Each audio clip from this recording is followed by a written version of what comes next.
It's gone 9 o'clock, so thank you. The meeting's being recorded. Welcome everyone, and thank you so much to everyone for logging on. I see some people from the other side of the globe, or the other side of the Australian continent. So look, thank you for joining us. So welcome to the 2021 Asia Pacific Economic and Business History Conference, which is the official conference of the Economic History Society of Australia and New Zealand. We begin by acknowledging the Indigenous owners of the land on which we live and work. My sincere hope is that my work and the work of all of us and the work of the society contributes to education and the generation of knowledge and understanding that will help Indigenous people everywhere live healthy, safe and prosperous lives.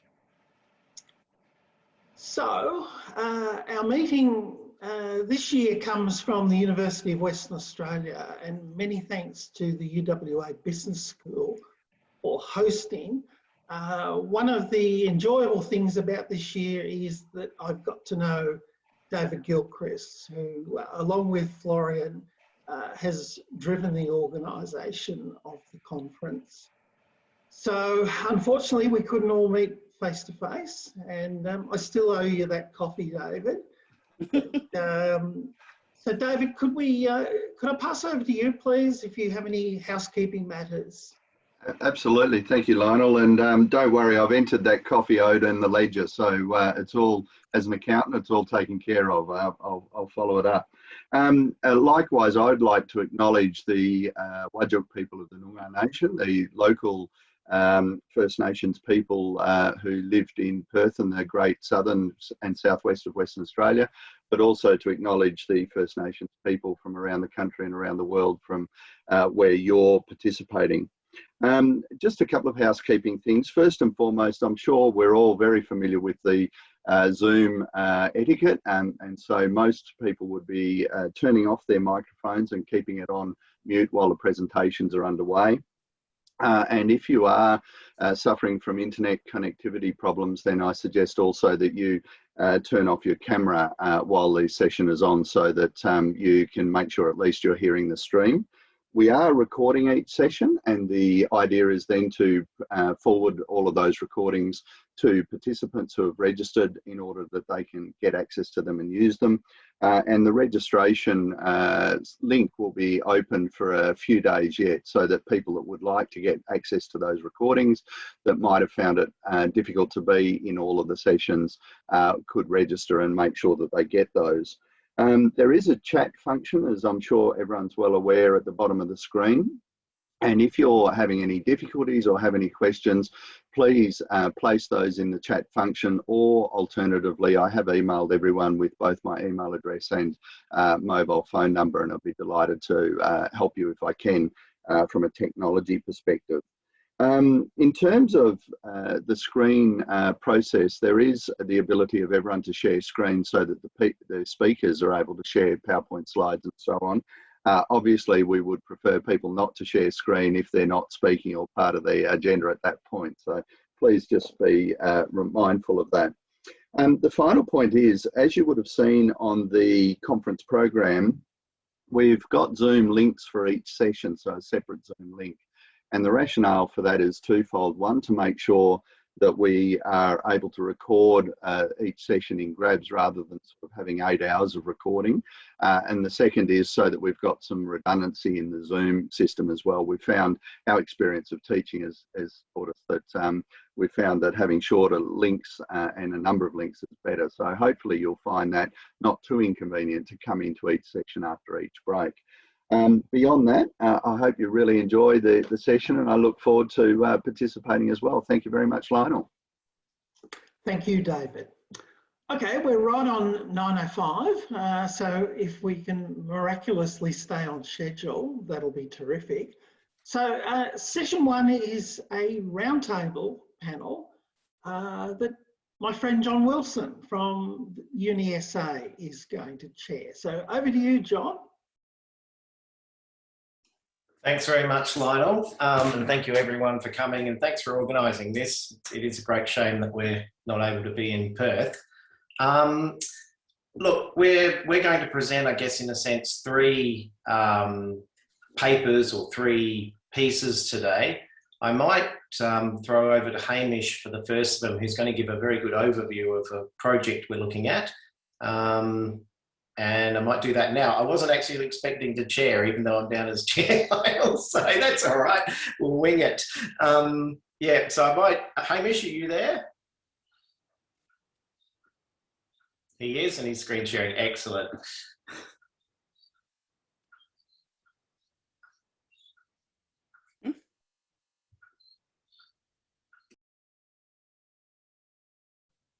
Microphone, Hamish.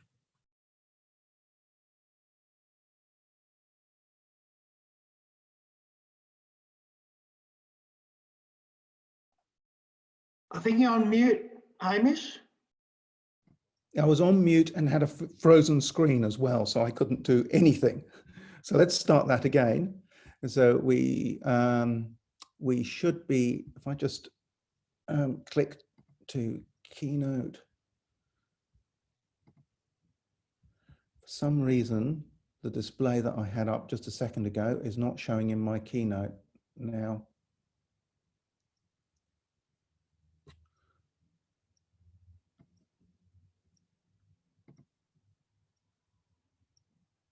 So that.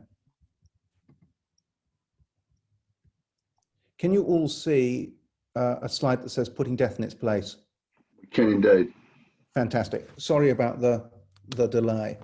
So this is a project, as John said, that we're starting to put together. It's something that we've wanted to do for a wee while, and quite a lot of us are involved. So this is a cooperation or a collaborative project with Lionel Frost, who's just been speaking, Chris Inwood in Canada, Rebecca Kippen, who's here with us today, myself and Martin Shanahan, Richard Tuffin, who's a colleague of mine at the University of New England and an archaeologist, and John Wilson.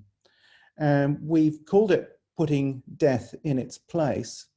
And I like to think that the two illustrations that I've melded together on the screen are a good way of visualizing what we're trying to do. So the pencil drawing of the dead baby is by Thomas Bach, who was a transported convict. He was actually transported for trying to procure an abortion for a teenage mistress of his, and had a fascination with death. He drew many post-mortem drawings. And this is one in a sketchbook of post-mortem drawings that are that's in the care of the Launceston Queen Victoria Museum and Art Gallery. And faded in the background is a Sprent 1837 survey map of Hobart Town. And in a nutshell, what we're trying to do is to link birth, deaths, and marriages in Tasmania to place. So I'm going to talk a little bit about that project, give you an overview, and then we might break for a few short questions, and then we'll swing to John, who's going to talk about a case study that we put together to prove proof of concept. He's going to be looking at the 1861 measles epidemic in Tasmania.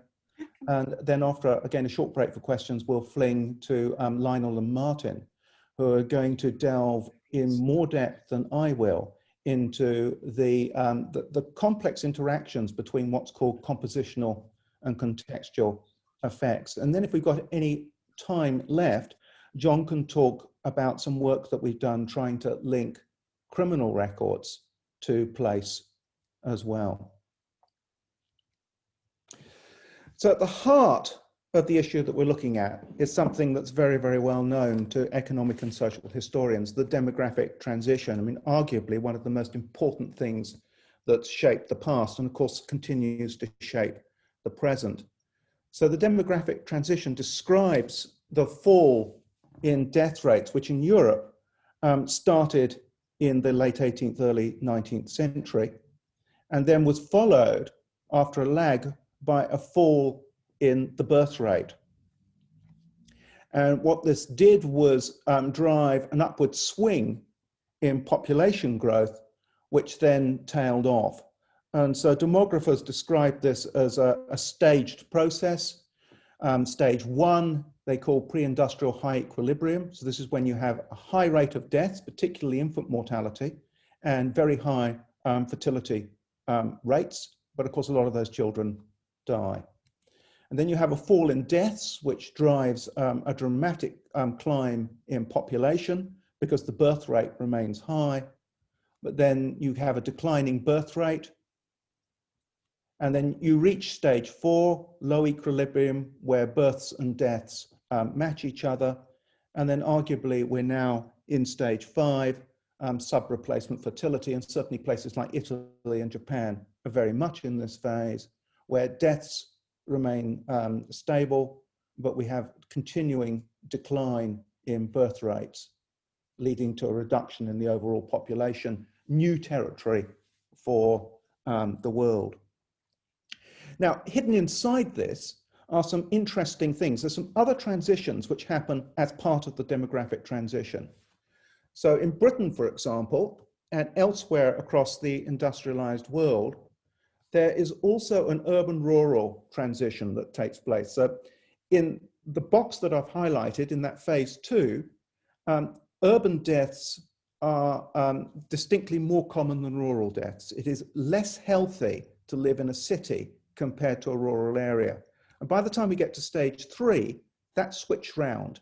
So rural areas are less healthy than urban. That's certainly the case presently. It's much better in terms of life expectancy to be born in a big city, whereas in the early 19th century, that was not the case.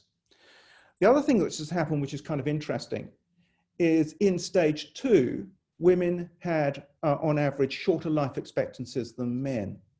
And by stage 3, that has started to shift round, and it's certainly the case in stage 4, as many of us know, that women live longer than men. Yeah, sorry, Hamish, you're still on your title slide. Oh, God. Sometimes Keynote does this. Let me start again.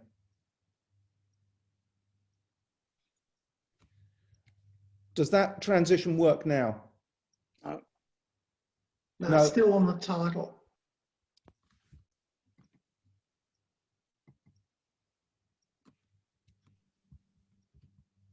So let's go down. So we'll be on, this will be demographic transition. Yeah.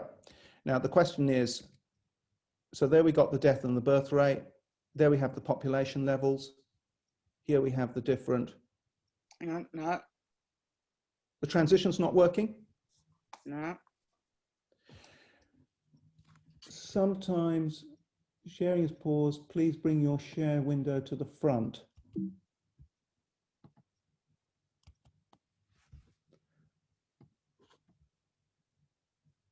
Okay.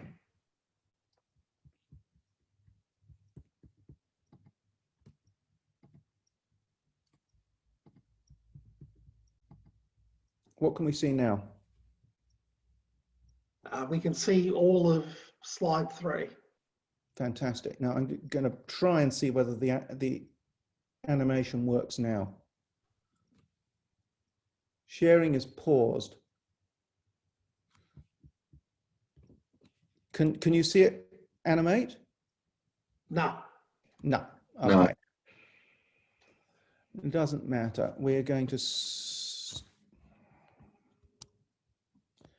we'll just do we'll work it on these. So I'll just do it on the slide as a whole. Yeah. What a shame.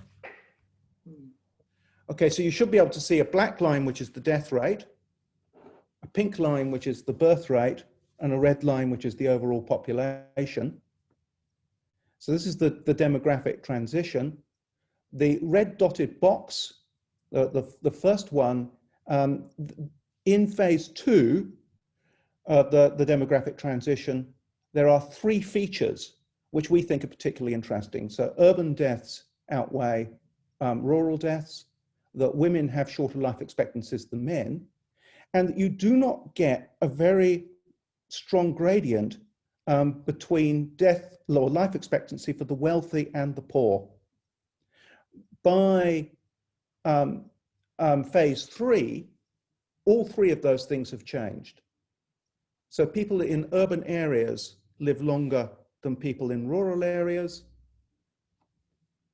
Women live longer lives than men. And there is a very strong socioeconomic gradient. The wealthy live longer lives than the poor.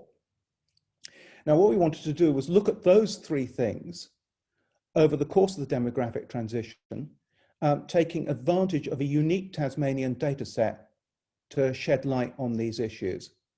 And we had a couple of sub-aims. We wanted to get baseline data for Australia. So these phenomena have been examined elsewhere in the Anglophone world, but not in Australia, or not in detail in Australia. And we wanted to create a blueprint for future Australian research projects. Tasmania has several advantages. It has a good archive, it has a small population, but we think that some of the techniques that we can develop here can be exported to other Australian locations. So if we move to the next slide, which hopefully you can see, so this should have a map of Britain and Ireland on it, showing a heat map of convict heights. And this illustrates another aspect of this issue. So we've used 39,000 male convict heights aged 21 and greater. We plotted them by place of birth. And the blue areas are the areas in which convicts were shorter than average, and the red areas taller than average. The yellow areas are in between. What this illustrates is something that's been known for decades now, that being born in an urban area in the past stunts your growth patterns. You do not reach your full biological potential, or you do so to a lesser extent than those born in rural areas. The ability to grow tall is closely associated in the past with high infant mortality rates. And we tend to see both of these things kind of converge. In the 1930s, urban and rural life expectancies converge in the UK. And since 1930, it's been healthier to be born in a city. And contrast that with mid-19th century experience, when a child born in Dorset could expect to live 31 years longer than a child born in Liverpool. Now, sometimes this is called the industrial puzzle. The puzzle element of this is that we know that real wages were higher in urban areas. And so you would have thought intuitively that this would correspond to better health conditions, et cetera, et cetera. And in fact, of course, we see the reverse, that measures of health which use height and infant mortality show that the wealthiest areas nominally in the country were actually associated with the poorest outcomes. Now, there is a kind of parallel here with something called the Mcewen Thesis. So let me introduce the Mcewen Thesis to you. This has been around since the 1960s. Mcewen became very interested in the decline in mortality, particularly in the 19th century. And he focused in on the way in which the decline happened long after the pathways by which pathogens affected people's health were discovered, and indeed a great deal after individual medical interventions were developed. So here you can see the decline in deaths for respiratory tuberculosis in England and Wales, and it's only right at the end of that decline that we get effective medical interventions like BCG vaccination. So he argued that other factors must be responsible for the downward slope in that curve. And in particular, he emphasized improving nutrition during the 19th century. So it was the quality of diet and improvements in wages which allow people to live better, which drove down mortality rates. Now, since Mcewen, others have argued that environmental determinants of health were also important. And in fact, in many cases, they've argued that they were much, much more important than nutrition. So you get this argument which can be rephrased as an argument about compositional effects and contextual effects. So compositional effects, these are the things that Mcewen emphasized, really revolve around lifestyle choices. So what you eat and how you live. It could be reconfigured as the socioeconomic profile of the population that you're looking at. It's this that drives life course outcomes.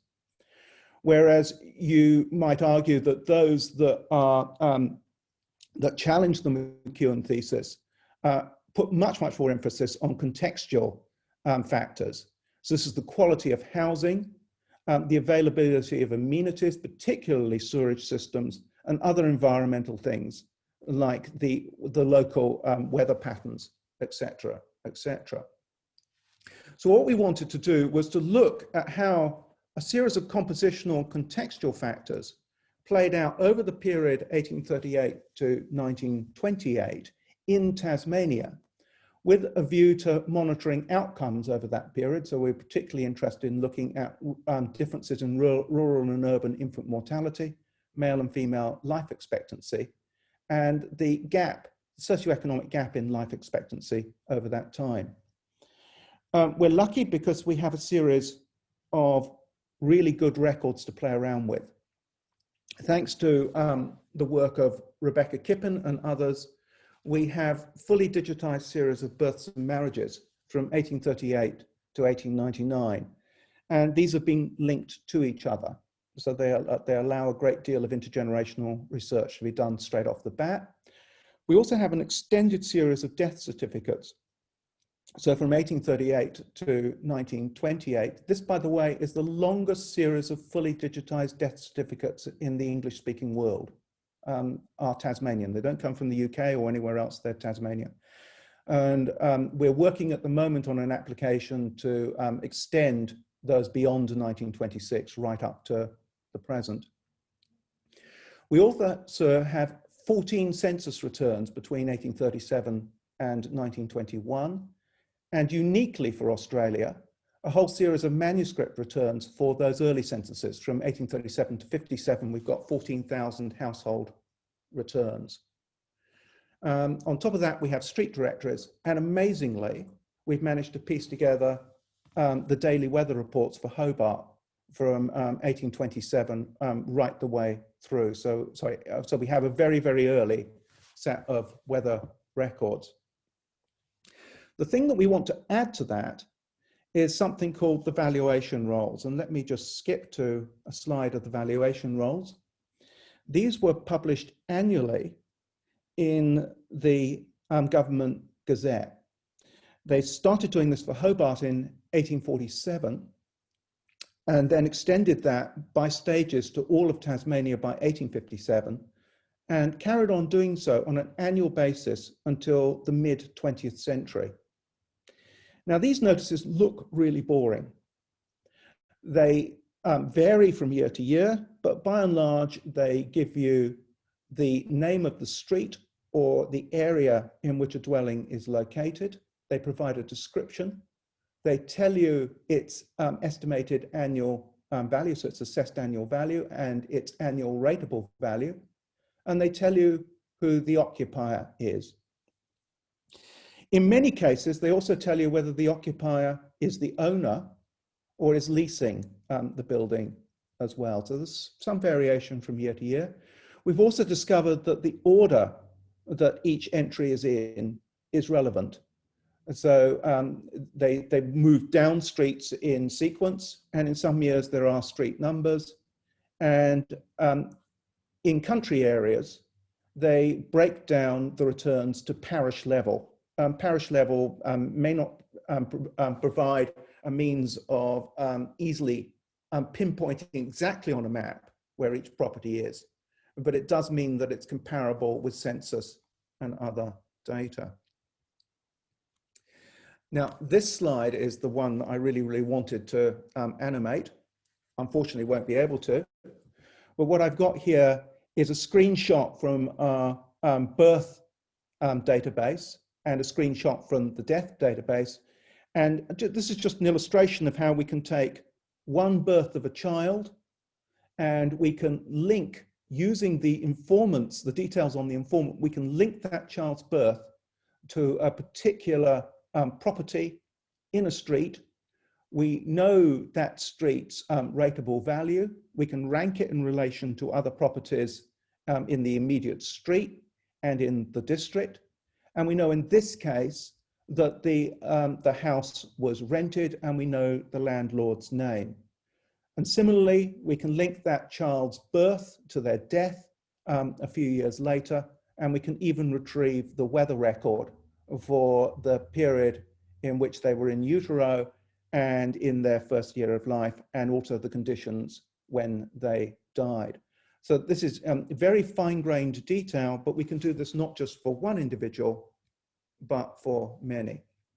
Just to provide you an indication, this is the reconstructed daily temperature variation for Hobart from 1838 to 1874. So what we're going to try and do is bring all of these sources together to look at a series of compositional and contextual effects. So compositional effects that we can look at, so things that mirror socioeconomic status, are things like, does the father's name appear on the birth certificate? Because if the father's name doesn't, it's a good indication that the child was illegitimate. We can look at the occupation of the father on the birth certificate. And we can use classification systems to code that and rank them. We can look at the house of birth. Was it owned, owner-occupied, or leased? We can even look at frequencies of change of address, because the valuation rolls are annual, so we can follow people as they move about a city. And we should be able to create a variable in which we look at movers and see whether the trajectory of rateable values moves downwards or upwards, or are they socially mobile in distinct directions. We can use the literacy of the mother, whether they signed the marriage certificate, and indeed with some of our cohorts, particularly the convicts, we have even better literacy data than that. We can look at the number of siblings, their birth order, and the interval between births. And then we can look at things like timing of parental deaths, and even the conviction records for parents and for child. For contextual, we have, of course, the value of the house of birth, but we reckon we can also create amenities indexes for different districts of Tasmania. So housing density, a local sanitation index based on the availability of clean water. We can do this by looking at the introduction of sewerage systems. This is something which Lionel and Martin are particularly expert in.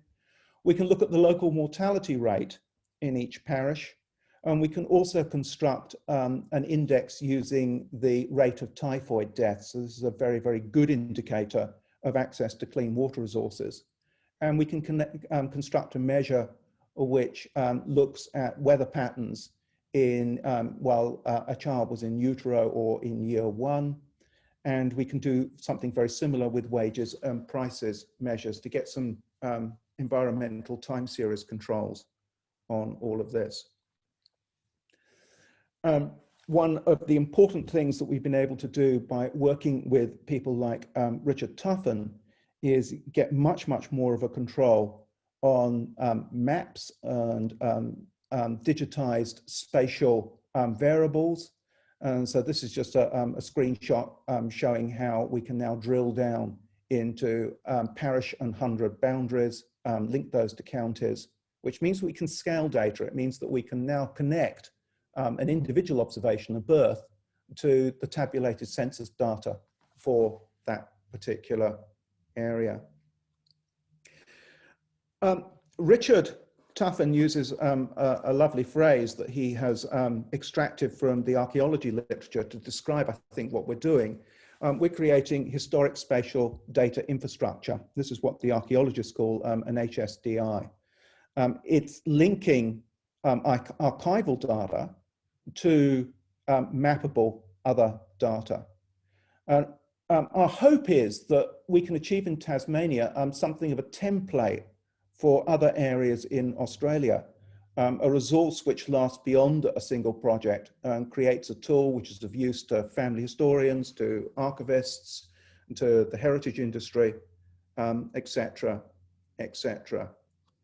And finally, I won't talk too much about this. We are very, very much aware that there are some complicated interactions between compositional and contextual factors. So this is why I have drawn lines going in various directions.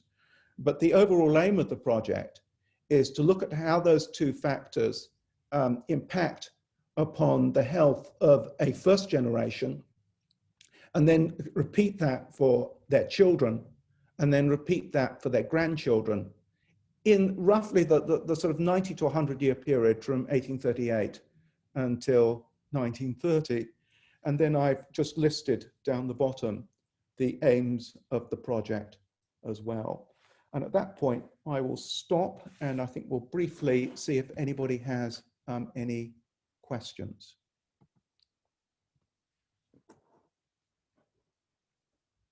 So John, I think back to you. Okay, I guess that, so no questions. Otherwise, I have a question. Oh, good. Yes. In this, where would you put Mel Davies' work on corsets and their impact on fertility?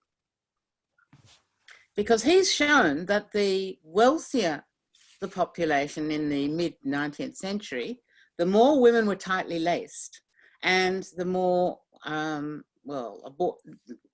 less full-term births occurred.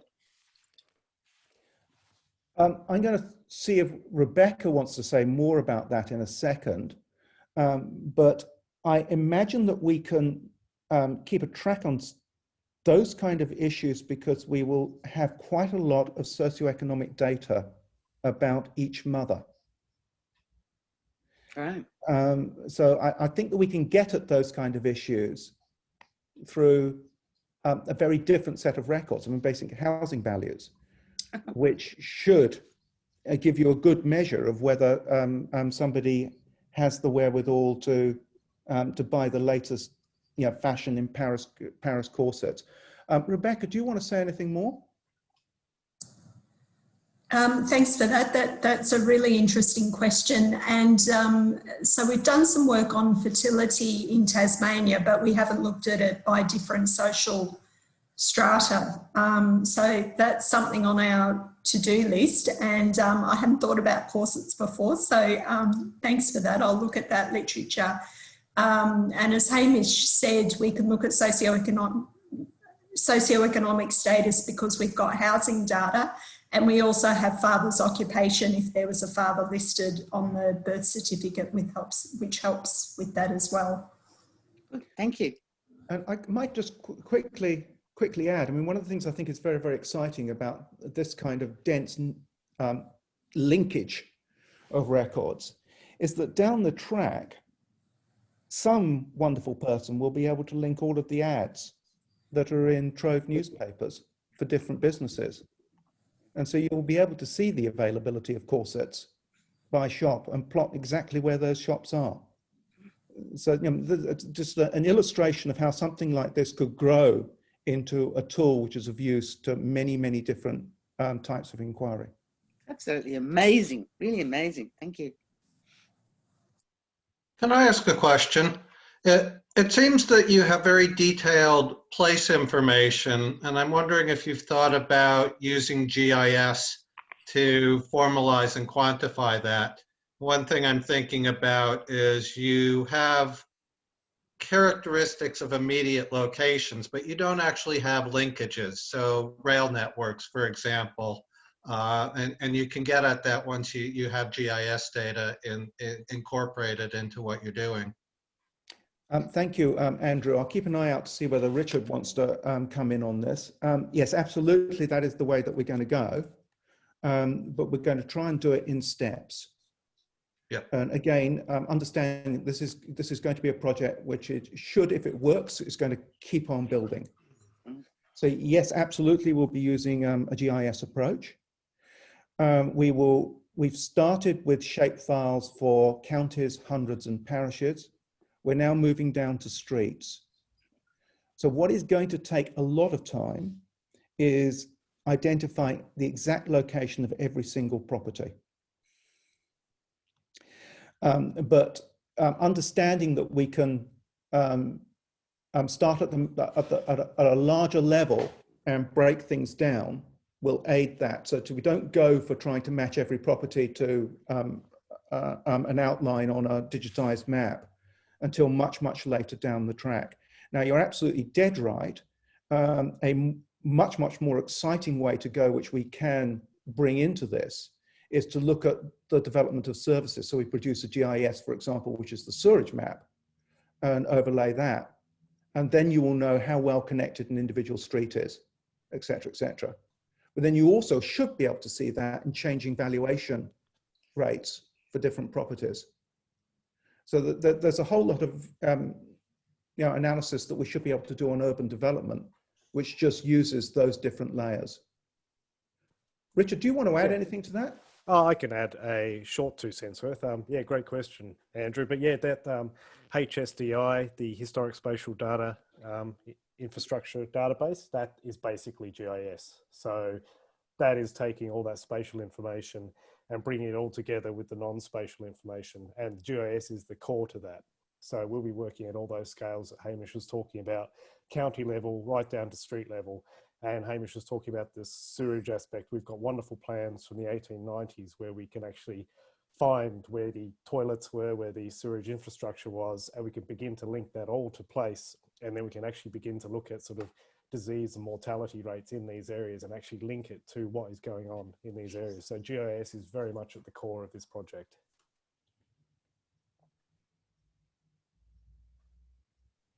Any other questions? In which case I might move on to my part. I'll just share my screen if people can bear with me. There we go. Can people see that? Yes, John. Yes, excellent. Okay. So thanks very much for the intro, Hamish, because you saved me a lot of work in this presentation. This is, I guess, kind of an example project that I jumped in, being me, sort of jumped in a bit, maybe too quickly, but tried to just start using the data and having a look at it and see what we could do. And what we're doing is we're looking at the 1861 measles epidemic and trying to plot out where, we can't plot where cases are, but we can plot where deaths took place and how that progressed during this epidemic. So what I'm going to do here is just present some overview slides of what we've found so far and a few little speculations along the way, which you might find a little bit of fun. Okay, so like I've said, initial project. At the moment, I'm also looking at the 1867 measles and diphtheria cases as well. I think I've covered most of this, but we're interested in things like where did these epidemics start, how did they progress, which areas were hit the hardest. And again, what we're looking at is linking deaths through to through the valuation records exactly where people are living. So a bit of background, this 1861 epidemic caused 66 deaths, highly skewed towards infants. What I've been able to do is link them all to location, to a residence, at least to a town, but the vast majority to a street and even a street number. So depending on what information we have, obviously rural areas are a little bit more difficult, but as you see, you can hone down a little bit with a bit more research. The average age of victims is 5, but if we remove 4 adults, the average age drops to 3.43. So you can see that this is really, really hitting young people, infants, very hard, as you'd expect with measles. So we've got 62 of the 66 deaths less than 10 years of age.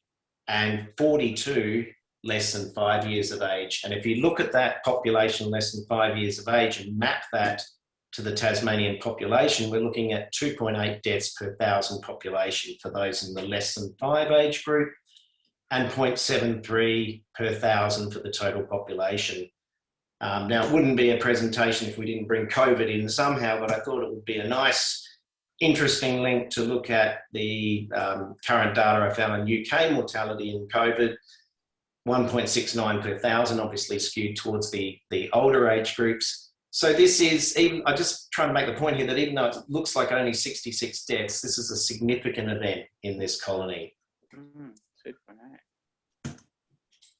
So how are we linking these? So Hamish has already put some of these up, but it's useful for me to go through. You'll see at the top section here that the handwritten entry is the death record, which Rebecca and other people have worked to get into these, into a digitalised form. I just pulled one out, but I quite like this one. I'll just get my pen going because it is a bit helpful, I guess, for people to see. You'll see we've got up here the child's name and age. Okay, so Joseph Russell, and he's died at 14 years of age. We have a cause over here. Can you see the circles I'm drawing? Yes, we can, John. Yep, good. Okay, so we have a cause over here of measles. So this enabled me to extract these out very quickly using a search function. We have the date of death. And down the bottom here, and this is why this is kind of an interesting one, usually you'll have a next of kin details. But in this case, you'll see we've got an undertaker has reported the death, and we also have a registration district here as well. So at the moment, looking at this death record, what I can tell you is when they died, the registration district, details of the undertaker who reported it, which is of great help at the moment, and very importantly also that this was a bricklayer's child. So in this case, what I've had to do, or what I've done, is you go to find the birth record. Why would I go to find the birth record? When I want to see evidence of a bricklayer's child being born, I'm looking for a date of birth that's going to fit with being 14 months at this date. And there we have it. So we find in the birth record, we have the child's details, and you'll see we now have the father and the mother. Just as an aside, and I have gone through this and done this, what that enables us to do then is look at the marriage of, and I haven't got these slides up showing these screens, but look at the marriage of these two, and then any other children who were born, and see what happened to them as well. And there are a few cases that are quite interesting, and I'll talk about one in a moment. So this is the record. We now have Gregory Russell as the father, and he's bricklayer, Launceston. The date of birth matches perfectly to give a 14-month age. So then we can go into the valuation details, and in this case, and this is quite common for Launceston, is that we are given a street without a street number, but you can see St. John Street in Launceston. We've got Gregory Russell here. Just to add to Hamish's point about the owner's name, I've found that usually that's there. I'd say 90% of the time the owner of the residence, when someone is renting, is there. We have the value of the property, and we have the annual rent, which I think is really interesting from an economic point of view because we're getting yields on these properties as well. Often what we have down here are notes about the occupant, which might include their occupation or some such. So because these are annual, we can go through and you'll eventually find something that tells you, yep, you've got the right person. This poses some challenges for sort of automated matching, but not insurmountable. So for this case, so that case is an example of just how we would link one record. So then what's happened is we've got all the cases, and I got excited one night, glass of wine, you know what it's like, and have plotted all of these against a contemporary map of Tasmania. There's a couple of issues to point out. Obviously, we want to put these onto historical maps because land uses have obviously changed. and of course, even house numbers. Okay, so this could be seen as a bit of an approximation. The other important thing here that we'll want to add is information, as Hamish was talking about, sanitation, you know, density, if we can find it, those types of issues. So this is, let's just start with the first 3 cases of measles that occurred. The first is the one you see up sort of diagonally to the right, Frank Jackson, which occurs just outside of Ross. And then we have 2 cases outside of, well, the second one, Henry Hill, which is outside of Bothwell, if I'm pronouncing that correctly, and Arthur Hughes. These 3 cases are kind of interesting, and I am going to go on a bit of a crazy speculative contact tracing episode here. The first case is a child called Frank Ross Jackson, who's the son of a surveyor and warden of this municipality, who married a lady called Juliana Hill. Now, she is the daughter of a very wealthy person, and she lived in the father's house, William Hill, which is called William Wood. And if you go into Google and Google William Wood Ross or William Wood Lake Crescent, you can see the house. It's absolutely stunning. So this is a 15-acre holding, value of about £750. Interestingly, William at the time, as best I can see, was from valuation records, was residing in Melbourne. Melbourne had the first wave of this epidemic in 1860. So presumably the Tasmanian epidemic has come through from Melbourne. And this is the first, I'm calling it case, and that's very poor of me because of course we don't know if it's the first case, but it's the first death, okay? It then caught my eye that if you look at Adam Jackson's wife, Juliana Hill, that the second case did have the same surname, Hill. We're talking about a fairly rural area. Also living near Lake Crescent. So this is the son of a shepherd, lived on a property called Dennistoun, which for a long time I was looking for a town, but I think it's just a property, and it's owned by the Wood family. So we've got this chap called John Dennistoun Wood, who comes up a bit, who is a Scottish gentleman who came over to Tasmania, or was born in Tasmania in Bothwell.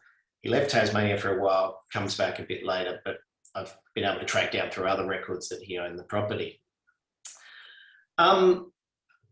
This is an interesting case, Henry Hill, and something which got me very excited because it was the first time I'd looked into siblings. This is kind of a rare, more of an outlier case.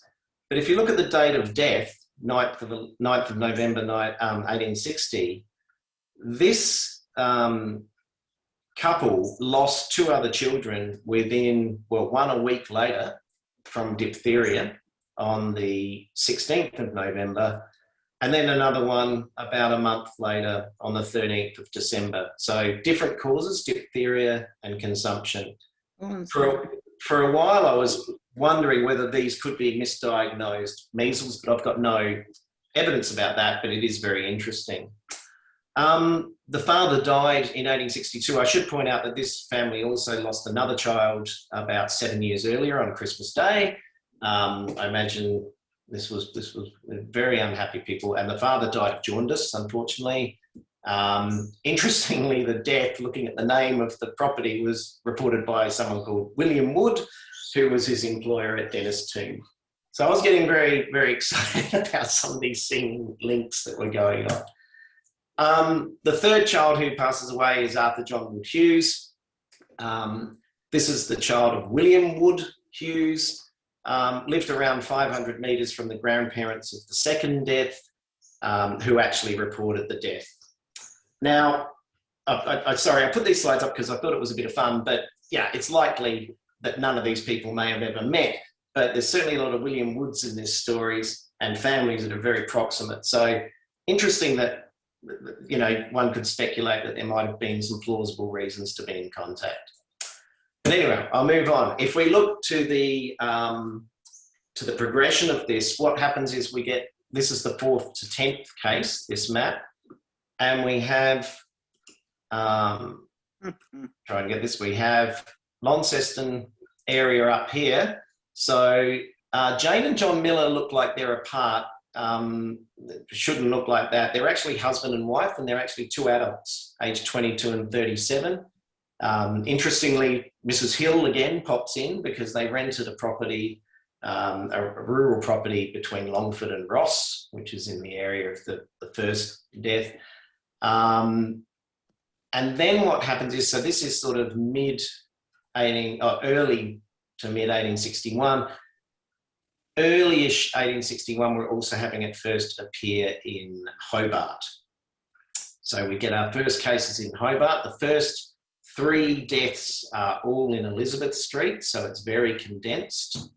And then the 11th to 29th cases, which are breaking into mid 1861, we're starting to get a very large cluster in Hobart. And hopefully the next slide is plotting that out to addresses in the city. So we have a keep forgetting to use my pen and I'm using my mouth, sorry everyone. We have a rather large cluster around this area. No, it's not working, sorry. You can see where the large cluster is in sort of May, June, and there's also some spread out to the other regions of Hobart. Moving on to the 30th to 50th cases, we just continue with more cases in Hobart. Launceston's settling down a little bit at this stage, but you'll see it comes back later on. Again, looking at Hobart, I will get the pen going if I can here. Okay, this area here, with all these names I'll talk about at the end, and it pops up again in a moment, but is actually quite interesting as well. So we're continuing to have this area here, but you notice this sudden cluster up here where we've got 6 names, which I'll talk about in a moment.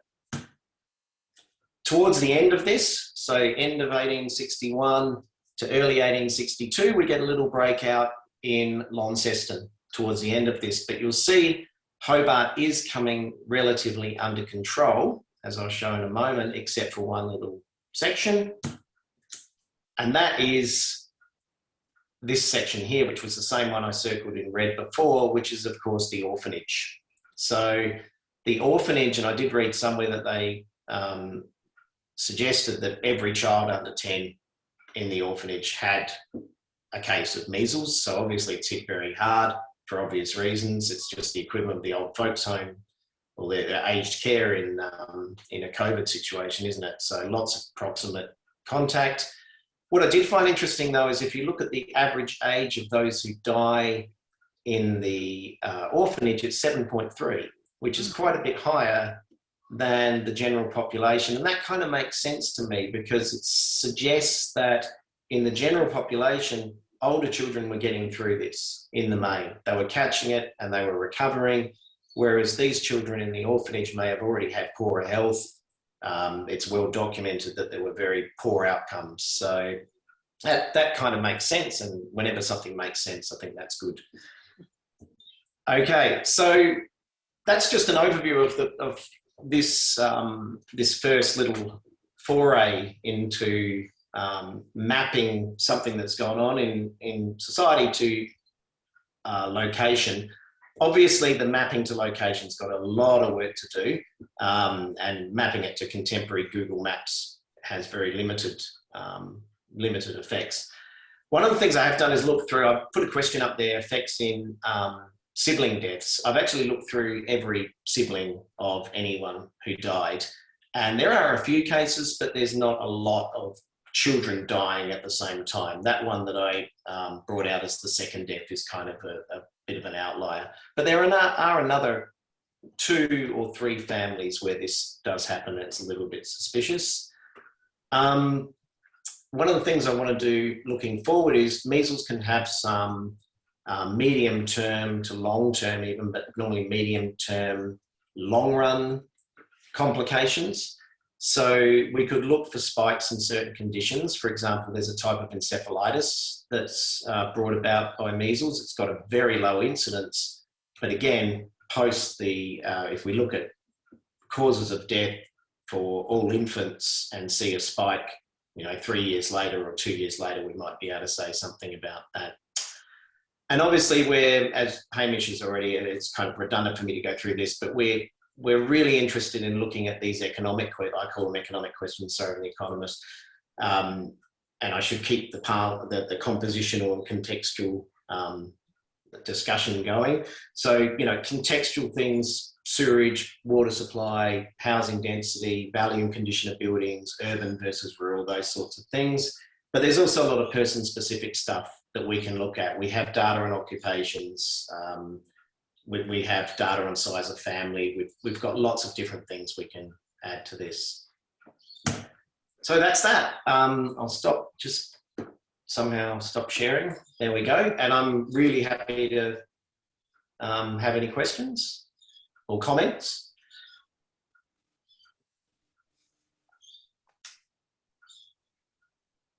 There being none, I might hand over to Lionel if he's still there. You there, Lionel?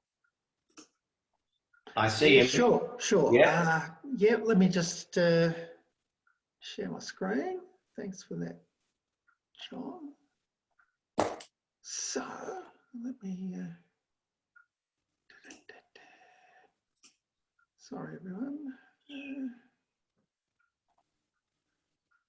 Okay, hope you can all see the screen. Yep. What I'm going to do is talk briefly about a little more about the issue of compositional and contextual effects. And this is a report on work that Martin and I have been doing. It's really an extension of an ARC discovery project that Martin and I have been on with a team of environmental historians looking at water and the making of Australian cities. And we're at the towards the end of that project now. But we looked at the 5 mainland capitals. So ironically, Hobart's the one we haven't looked at to this date, but it's where we have the richest data. So the interplay between compositional and contextual effects, this photo of Wapping District in Hobart really shows that. The compositional effects relate to what's happening inside the home. The contextual is the outside. So, okay.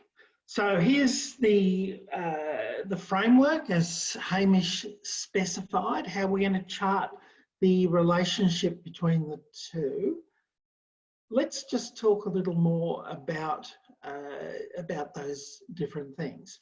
So the key paper here is a 2002 paper by McIntyre, Ellaway and Cummins, where they made the analytical distinction between compositional effects and contextual effects.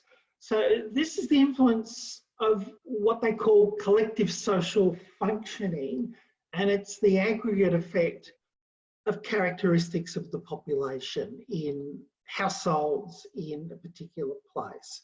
It's the resources that are available to those households. It's made up of things such as income distribution, availability of jobs, housing tenure, cultural factors, community ties, levels of social capital, etc., etc. And the contextual effects are those outside the home.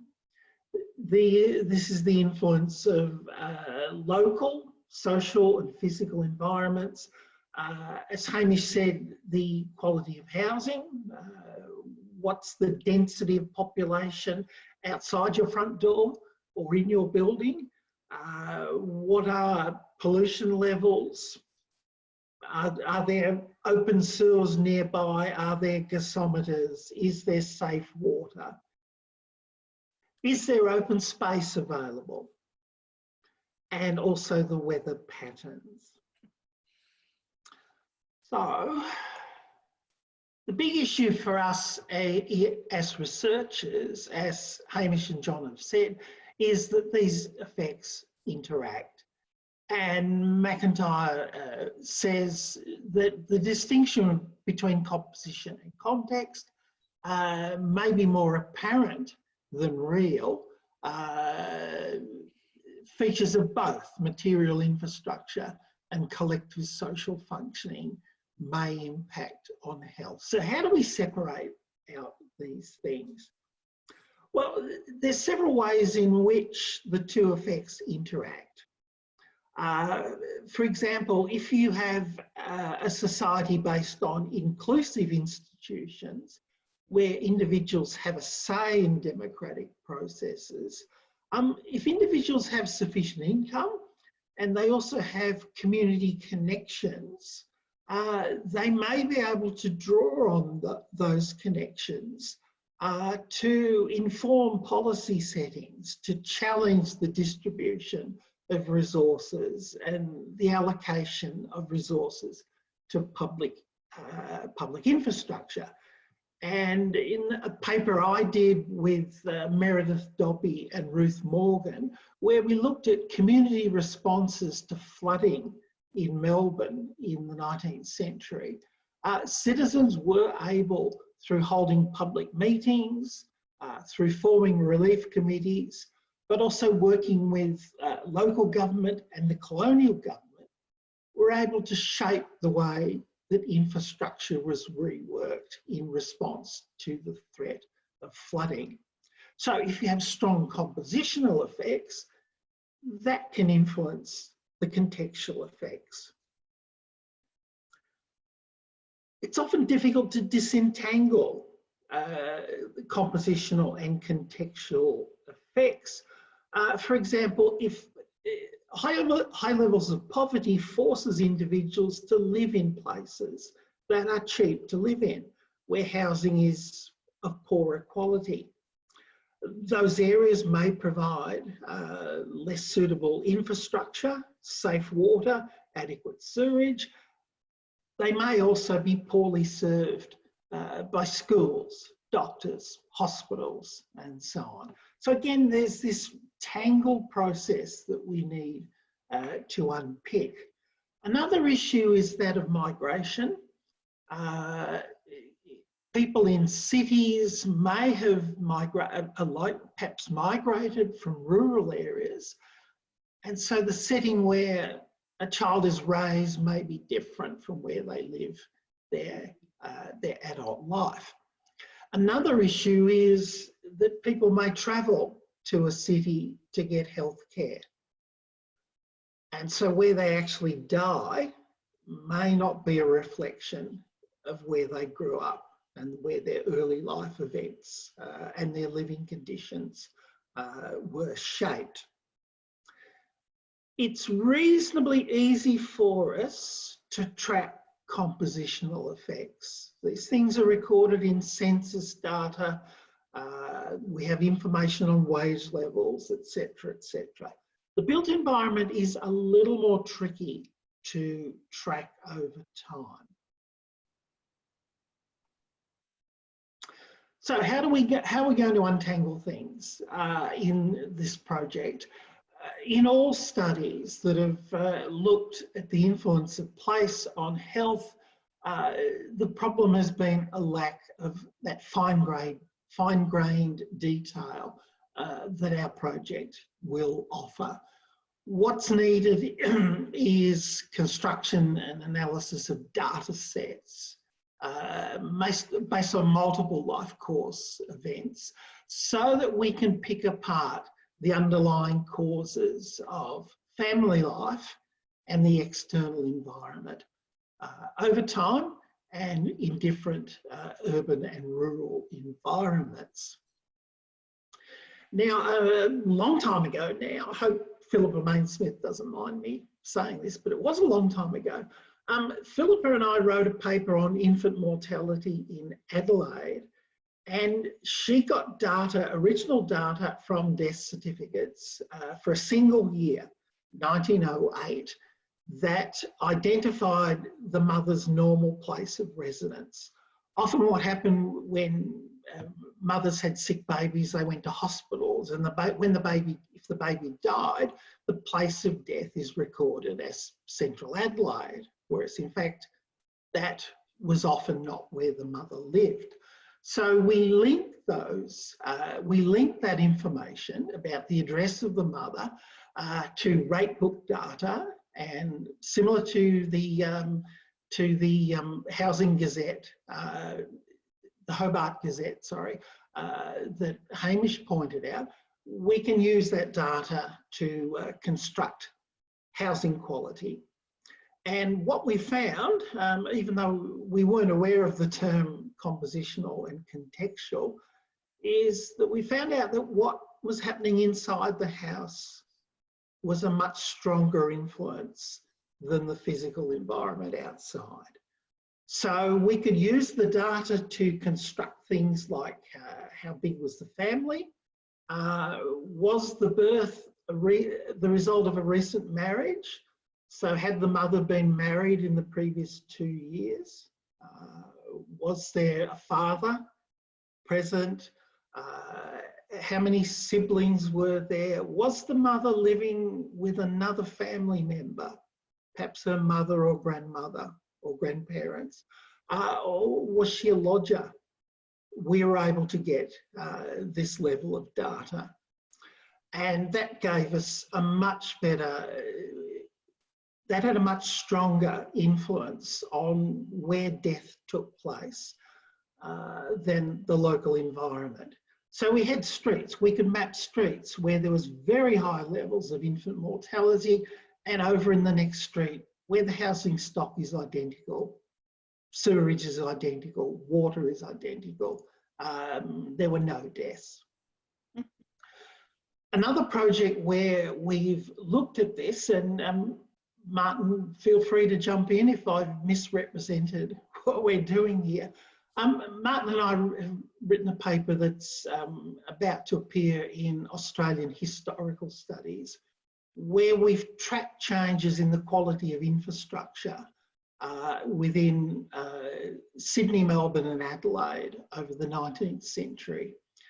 And we've shown how those contextual effects evolve and how they varied by socioeconomic status. And this is a highly path-dependent process. Once an area started off being poorly served, that had long-lasting effects on welfare outcomes. So Martin, is anything you'd like to add that I have missed out on?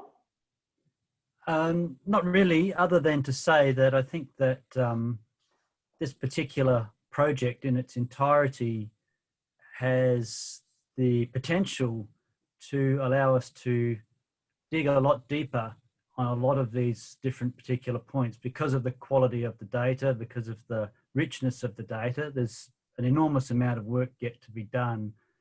And clearly, one of the big problems in terms of once we've got that data together, one of the big problems in unpicking it is that some things have strong, fast effects, some things have weak, slow effects. There's a complete mixing of different types of impacts on people's lives, and people are resilient in different ways, et cetera, which will make untangling this extremely difficult. But I think we'll have enough data for once to be able to look at and extract some real trends in what's important and what's not,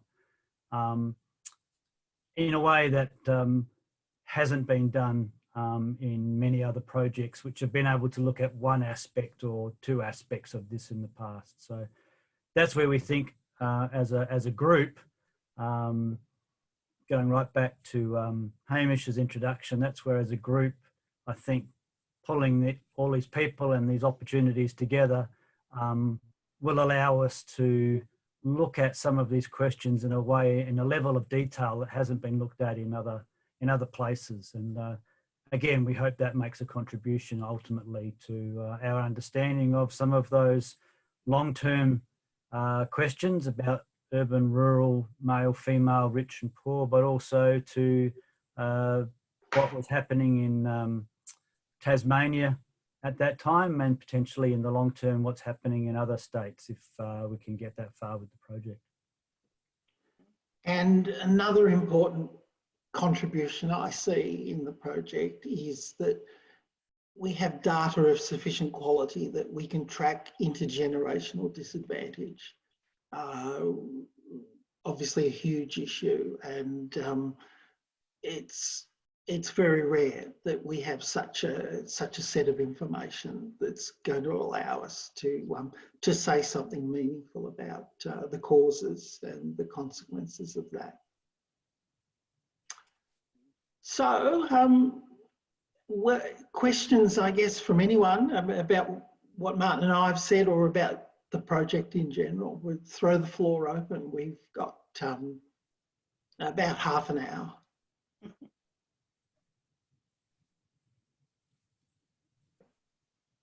While people are gathering their thoughts, one of the things that I might add is that we are doing this project very much in lockstep with the Tasmanian Archive. And our hope is that we will end up by dramatically improving an already very good resource, the Tasmanian Name Index.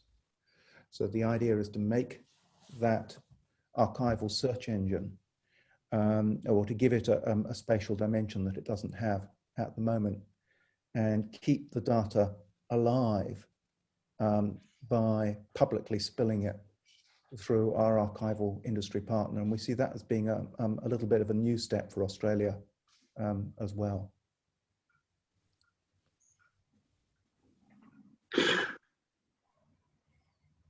I might just make a comment, but ask a question. We're undertaking a economic data project here in Western Australia, looking at WA economic growth and the structure of the economy and so on and so forth.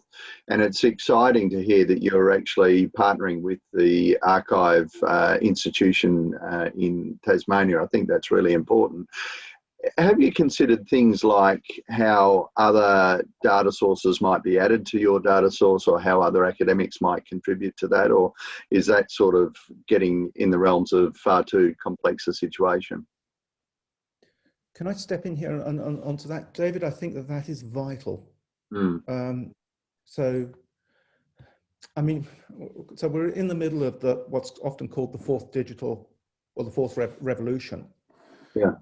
And I think that before we just get overwhelmed by it, as a group of business and economic and social historians and cultural historians as well, we need to have a conversation with our international colleagues and right across Australia and organize a set of standards for approaching this kind of work. So what you do in WA is comparable with what we're doing in Tasmania. Yeah. Now there is of course, standards always suck in that they tend to be a lowest common denominator. Sure. But you put variations on standards very, very easily. And one of the things that we've been trying to construct in parallel with this project are coding dictionaries. So that every occupation that we've encountered in a Tasmanian record, we have our HISCO interpretation of that, the HIS class interpretation, and then any other coding structure that we have constructed. Because, for example, HISCO models agricultural occupations in New World countries very badly. And so we'll have other codes. And they're all in one book, so that you could take that and run it against occupations that you've encountered in WA and code your data up in exactly the same way. That would be an incredibly helpful thing, I think. So things like taxonomies and so on. And I'm just wondering if that's something that this group could even sort of contemplate in that context, because we're certainly at the point of starting to think about coding and all of those kinds of things, but also communicating with institutions and others. And we're very keen to make sure that what we do is going to be translatable and, for want of a better term, institutionalised, not reliant on individuals or even individual institutions to ensure that it's carried forward. So it's quite an exciting prospect, I think. Yes, and I left out earlier, it's my great delight that we have some of the volunteers who work for us keyed into this conference, which is just great. And we couldn't do anything without volunteers. Yeah. The family history groups and local history societies have been fantastic on this issue. They know that in order to make data live longer, you need to have a standardized system of marking it up. Yes. I think it's the academic historians who are holding up the advance of the column on this one. And there's a nice phrase that I like with all of this, which is that that what ultimately we're doing is improving the provenance of the nation. And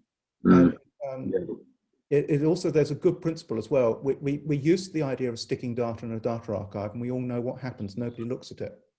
But if we stick data in a data archive and simultaneously hook it up to a public library or archival interface, people will use it and it will stay alive.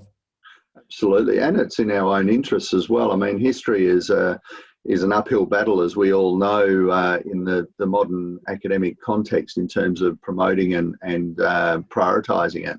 And then you have challenges that I'm sure everybody in the room does with regard to cajoling people to take PhD topics that further this element rather than perhaps more orthodox business topics, if I can put it that way. So I think the availability and access to more and more data makes the proposition of a PhD and further studies much more attractive and comfortable to people.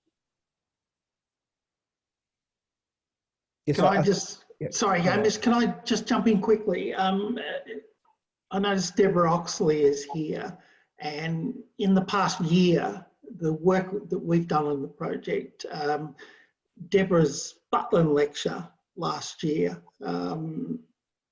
that's the sort of work I think that we found inspirational, and if our work can provide an exemplar and a link for other people, that will be terrific. Yeah. Hamish, I wonder if could we say something about our international partners as well? Yes, absolutely. I mean, I think having Chris on the project is really, really important. So Chris, of course, is a specialist in record linkage, but also Chris, like Deb, has been a pioneer in anthropometric history. We didn't really say this, but one of the fascinating things about Tasmania is for a lot of these individuals, particularly the men, but some of the women, that we have height data. And for those who run into the criminal justice system, we have multiple height measurements. So it may be possible to start trying to model growth patterns across some of these effects that we're trying to get a handle on. But the links to the international community, I think, are really, really important, Lionel, because they stop us reinventing, an Australian exceptional kind of way of doing things, which in the long run is not going to get us anywhere. So this is why, for all of its flaws, we have to use HISCO. We can develop riffs off it, but we have to use HISCO. But we've also got a reference group attached to this, and I might throw to Rebecca, because Rebecca put the reference group together, and yeah, that was a really, really interesting exercise. Rebecca, do you want to talk very briefly about that? Yes, so we've got a reference group of 4 people. One of those is Anne Owen, who's the Tasmanian Registrar of Births, Deaths and Marriages, and she's been a great supporter of the project, gave us access to the 20th century death registrations so we can use those for the project. The 3 others are international partners. So the first is Alice Reid, who's a historical demographer at the University of Cambridge. She's also involved in the International Ships Project, which is the study of health. It's a historical study of health in port cities, so looking at different port cities in the 19th century, the mortality in those and how that's changed over time. Susan Leonard, who's a historical demographer in Michigan, and Isabelle Deveau, who's at Ghent University in Belgium. So they've all kindly come on board. They've all got extensive experience in historical demography internationally, and so they're advising us on this study, and we're also looking at doing some comparative work internationally with them also.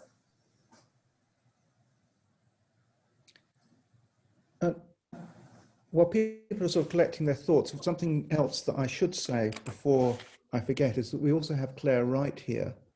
And one of the things that we are very much hoping that we'll be able to do over the course of this project is get ourselves out of an SQL mind frame so that we start to use NoSQL database solutions to start mapping some of the linkages in terms of networks. And I think you could see a little bit of that with John's case study with the measles epidemic. So it would be, I think, really, really good to use a dense collection of data like this to have a kind of freer way of organizing it so that other users could come in and start modeling the connections between people in ways that we haven't thought of. And for those of you who are not familiar with the underlying issues here, one of the problems with SQL databases is if you want to ask a radically new question, you have to re-engineer the entire database. With a NoSQL database, this is the kind of things that were put together by the journalists who unpacked the Panama Papers.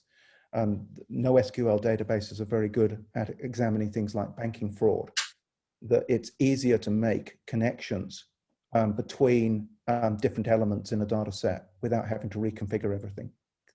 Claire, do you want to say something about that? Look, sure. Can you hear me? Yep. Yep. Yeah, look, I was watching John's paper and I've done some GIS stuff as well, and the whole thing's just really exciting. I'm still waiting on a call from the contact tracers for some network analysis. They haven't yet called me. But I think that some of this stuff could certainly be mapped in that way, and any sort of visual analysis obviously has to add to the story. And whenever you're talking about health outcomes and sort of collective living or community living and common geographic area, then I think a network approach is appropriate there. How you would get it out of your current database and into something that I might be familiar with is another matter, of course.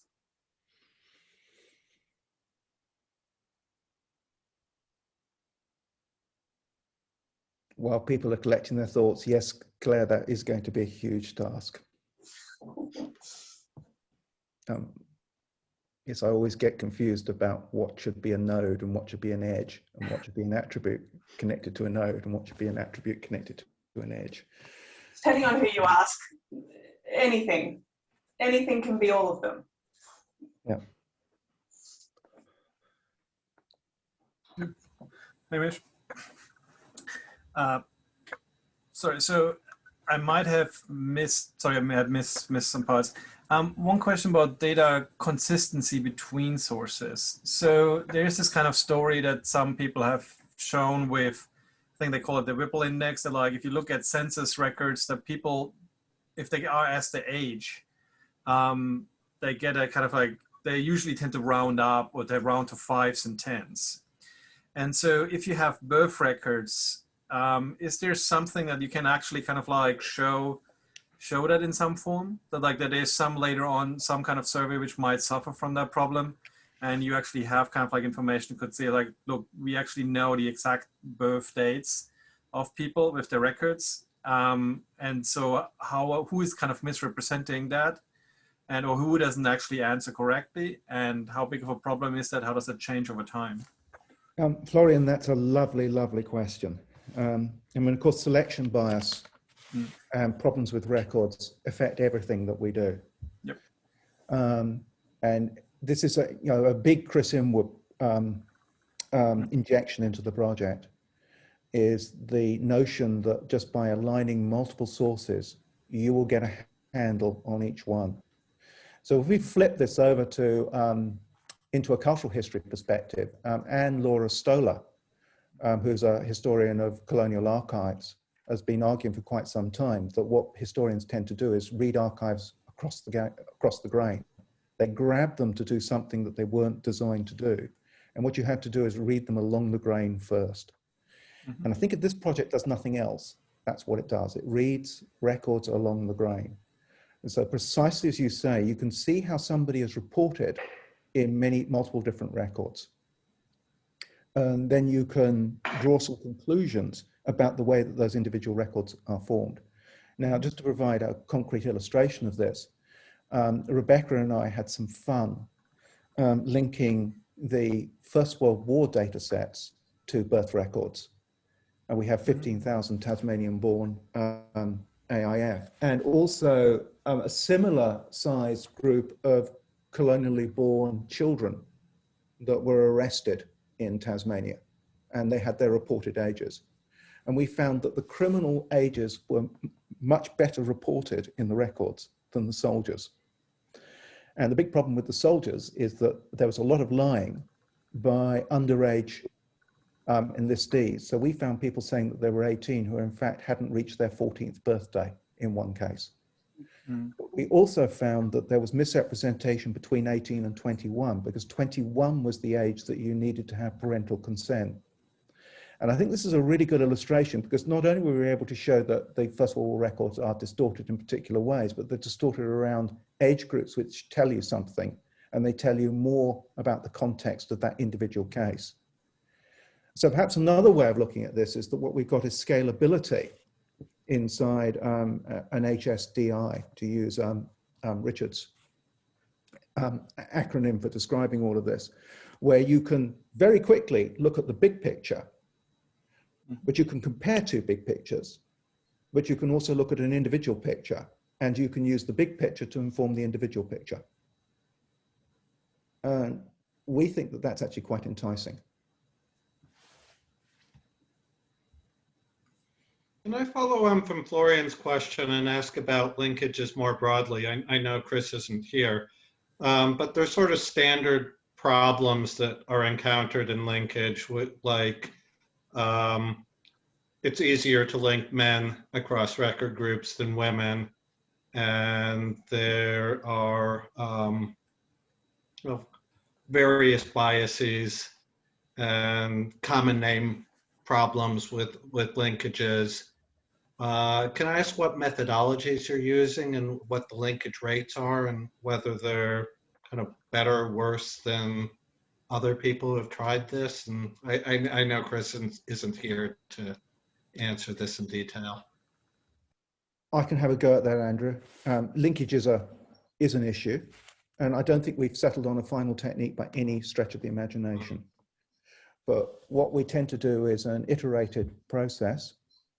So we start with the smallest number of linkage variables that we think we can get away with, because the more that you add, the more problems you get with subsequent analysis. So if we start adding variables, of course, that are important to the analysis, we're biasing the linkage. At the moment, we have used name algorithms, et cetera, to aid the matching, but we don't do that in the first step. So we try and get a link. So we do weighted record linkage, and everything we get a really, really good score on, we match and we take out of the way. And then what we do is that we put in algorithms, SoundX algorithms and other kind of algorithms to match to a second set of matching. And then we revisit all of the weighted scores we got on the first time, and we try and clean up. And then we will characteristically then go and try and link to an altogether different source and see whether that changes the picture. And then finally, we'll just spill it to a whole load of people and get them to go through by hand. Now, I don't think that process is perfect, but it's one way of looking at it is that linkage never stops in a project like this.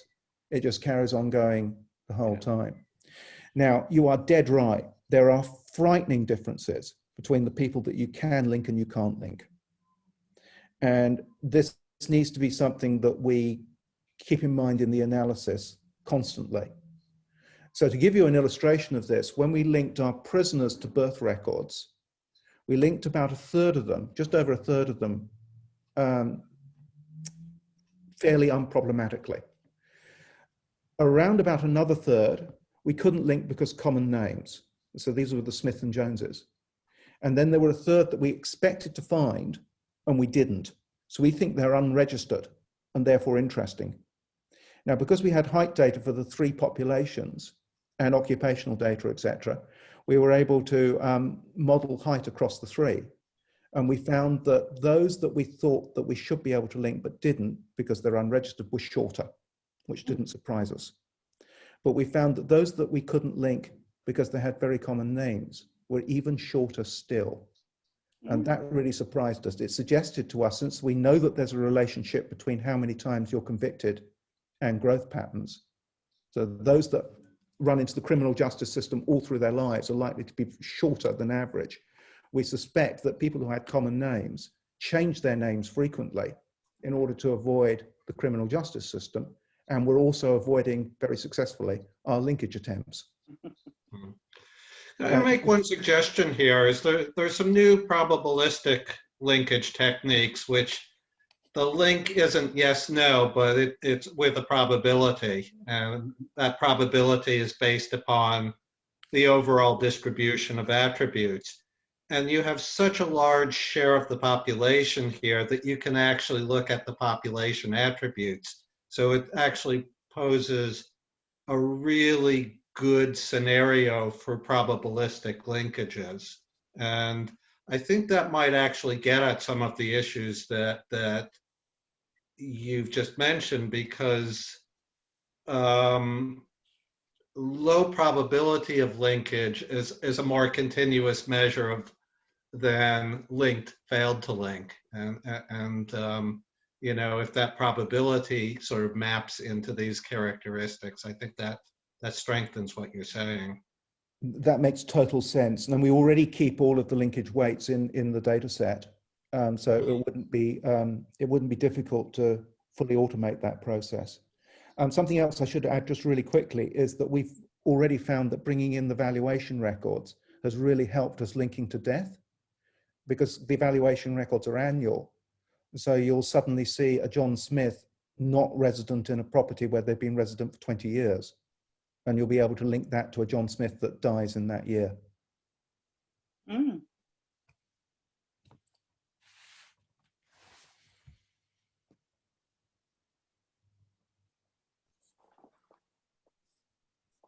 Any other questions? There was a really interesting exchange in the chat room with Heidi about GIS. Hi Heidi, welcome. Just want to share your question again in case anyone else has any input, please.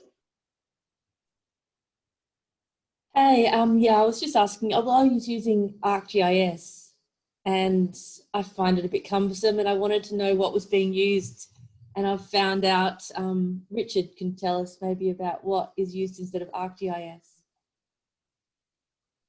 Oh, yeah, I was just saying that you can use QGIS, which is free to use and well supported, and has a really good tutorial. So if anybody wants to sort of get into entry level GIS, that's the way to go that I've found. And I'm completely self-taught, and that's how I learned to do it. ArcGIS is very much sort of an institutional GIS. So if it's supported within your institution, then you can go with that. But if you're working from home a lot or whatever, then QGIS is the way to go.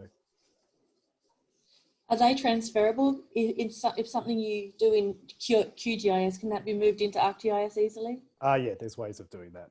There's some proprietary formats that go on, but you can move most data between them.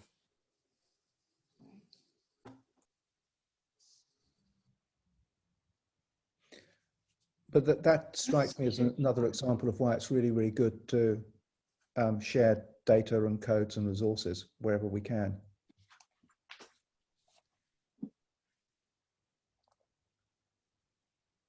I met Hamish quite a few years ago before I was when I was starting my PhD, and he encouraged me to use his co in his class, and I've done my PhD based on his co in his class, and I see the value in that international comparability. It's just going to be great fun to compare data, and looking forward to that. And we're doing the same thing with the project, is making a spatial coding for everything. So hopefully when people start to look at these spaces that we're talking about, they can actually start to code it themselves and bring it into the real world. So yeah, same type of thing as the HISCO. Yes, so we should add to what Richard is saying, that we're also part of the time-led Culture Maps project, or at least Richard and I are, which is run out of the University of Newcastle. And we want to be part of that project so that we can register data on how to describe historic places. So it's done once, and then other people can refine that, but they shouldn't have to reinvent it. And so we will make all of our historic data available, hopefully over the course of this year, through time-layered culture maps site, which will include, it does include already, historical gazetteer. So you can look up a place and find out what work has been done on it already, get GIS coordinates, and see where it how that data can be linked to other sources.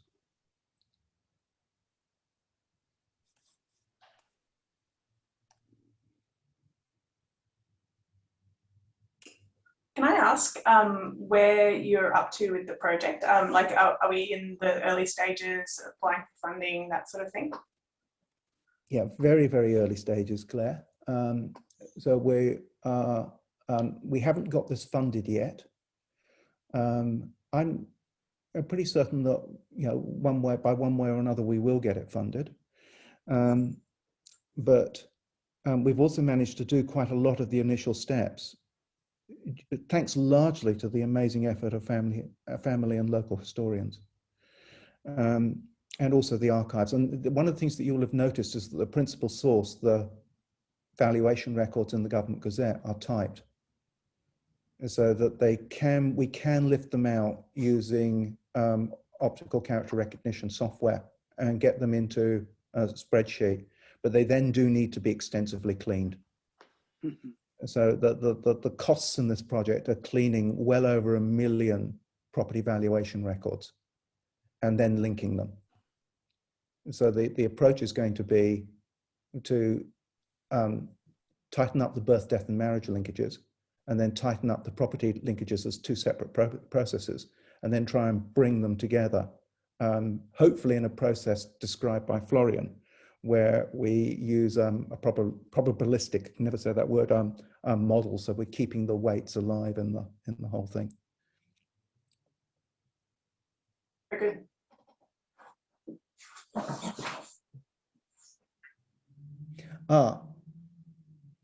Great question about Whipple indexes. Yes, Whipple indexes are lovely things. But for those who don't know, you can use reported age to guesstimate the literacy of a population by looking at how many people give rounded ages. And this does play into record linkage as well, because those people who give rounded ages, of course, are harder to link if you're using age as one of the criteria. So that's using Whipple indexes is very, very important, I think, in a project like this. They can be slightly misleading if the institution is rounding the age rather than the individual. So it's the institution that's doing the recording that's being slack.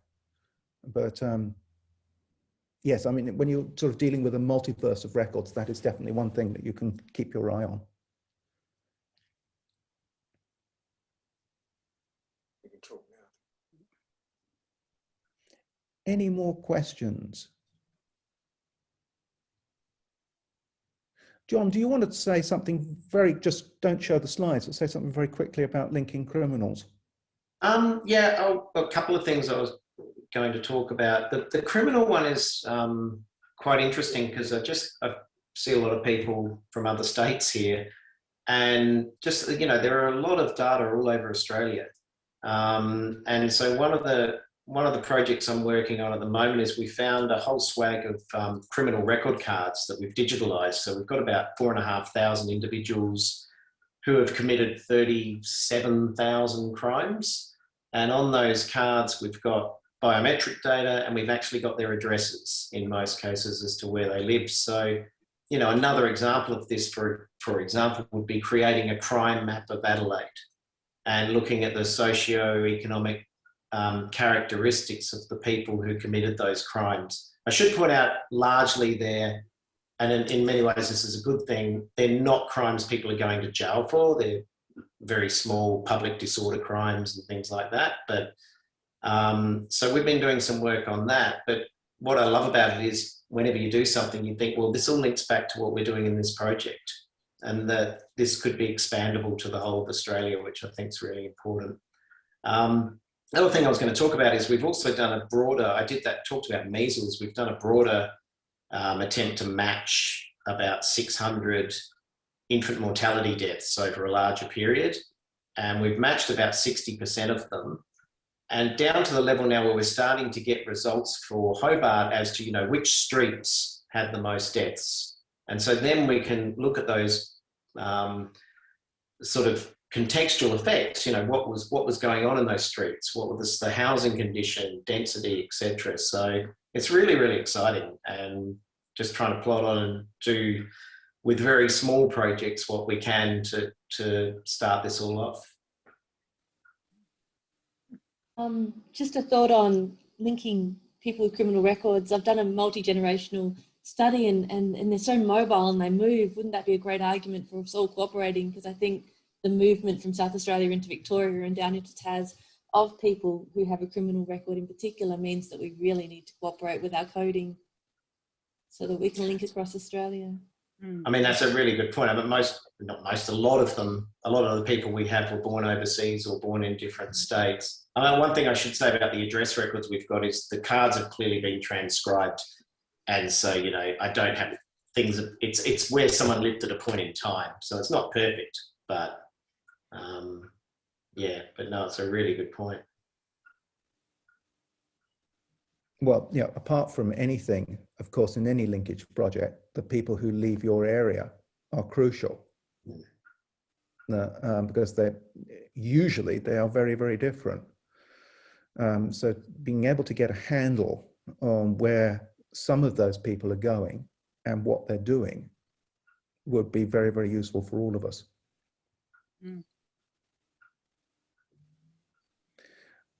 I might kind of just add that there's a dimension that Heidi brought to all of this, which I think is really, really interesting. It has got a big selection bias issue in it, but it's something that I haven't seen demographers use. Could be wrong, but I haven't seen them use in Australia. Heidi used a lot of death notices in newspapers from the Trove collection.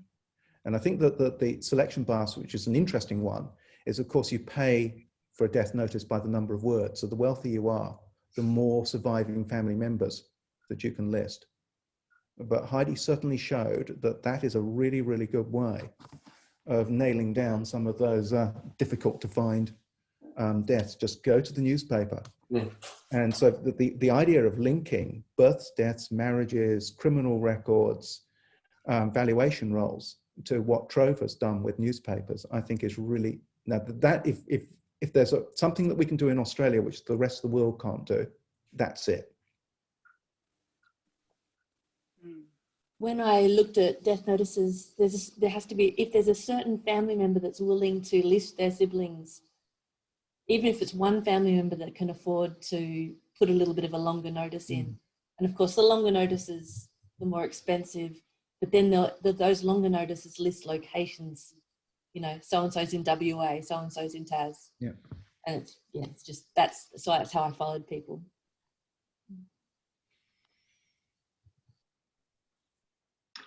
Okay, well, we better call time there. So thank you everyone for the words of support and for the questions. Hopefully this time next year we'll have stuff to report and keep you updated. So David, we now log off and log on again to a different link on the program. We have the Butland lecture, which Sasha Becker will be delivering. That will start at 11 a.m. Australian Eastern Time sharp, and then we have the AGM of the Society. So those of you in the UK, thank you for staying up, and I hope you can stick with us for a little bit more. So go and grab a cuppa, etc., and we'll be back at 11 a.m. sharp. Thanks. Thank you.